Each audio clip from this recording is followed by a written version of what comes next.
Hi friends, this is Callie. Thanks so much for joining me. I've got a fun and simple Valentine's Day themed card using some products from Pretty Pink Posh's latest release. I am going to go ahead and ink blend my front panel first. Typically, I like to color my images before I create my background panels, but for this particular card, we're going to be layering some Distress Oxide inks to create the background and then using white pigment ink to create those layered bouquet effects. So that's going to take some time to dry, and so I decided to start with that panel so that it can set aside to dry while we're coloring. All right, so I'm ink blending a white panel with Distress Oxide inks using Tattered Rose, Worn Lipstick, and Seedless Preserves. After I've done that, I'm going to pull out these layered bouquet stencils by Pretty Pink Posh. I'm going to use my largest circles first, and then I'm going to pull out my white pigment ink and use a little finger dauber so that I can get more precision with where I lay my ink. So for this larger circle, I want it to be a more faint look, and you can definitely change it up as you go, but I just decided for all the larger circles, I want it to be a little bit more subtle. So I'm using a circular motion and adding just a light, faint layer of that white pigment ink. So I'm using a circular motion, and then you'll see when I get done with this, I'll be using the medium-sized circles, and I'll be pouncing on more ink. And that just leaves a little bit heavier of a layer of ink onto those circles to give it that layered bouquet effect. I find that the white pigment ink does want to work its way into the Distress Oxide background a little bit, so I kind of have to go back in and add more white ink.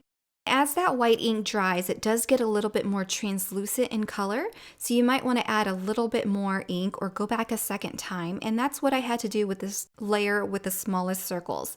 I go over it once and then I see that it's lightening up a little bit, and then I go back and add a little bit more white over top of what's already there.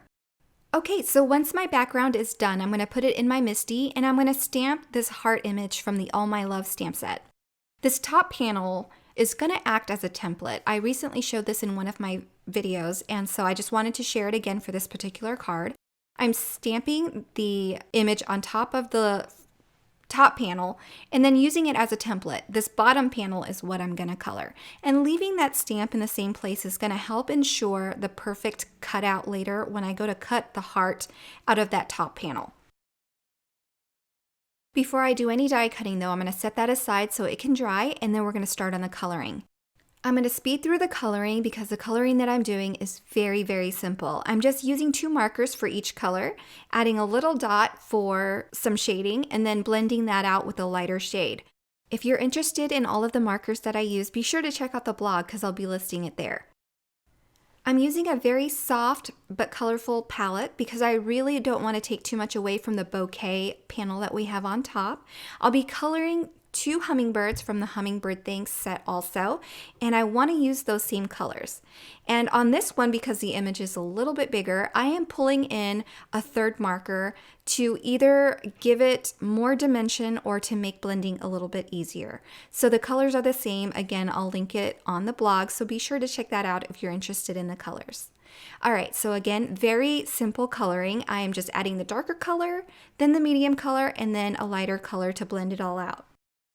Now that we have all of the coloring done, I can go ahead and use that heart die to cut out the window for my shaker frame. So I've die cut that shaker frame, and now I'm going to stack the 2 layers together, and they should be perfectly in the right spot. And I'm just going to trim 1/4 inch all the way around. I like doing this to get rid of any harsh inked marks on the sides, and it just cleans everything up and makes it nice and crisp. All right, so now to create my window shaker, I am just adding a piece of acetate. I'm going to cut it down to size and then run some tape runner over the back of that panel and then adhere my adhesive. To create my shaker window, I'm going to go ahead and add foam adhesive all the way around. I'm using some flat iridescent mini hearts confetti from Pretty Pink Posh, and that's going to be very low profile, so I don't need a double layer of foam adhesive. I've added that to the center of my heart, and then I'm going to layer and adhere these 2 panels together.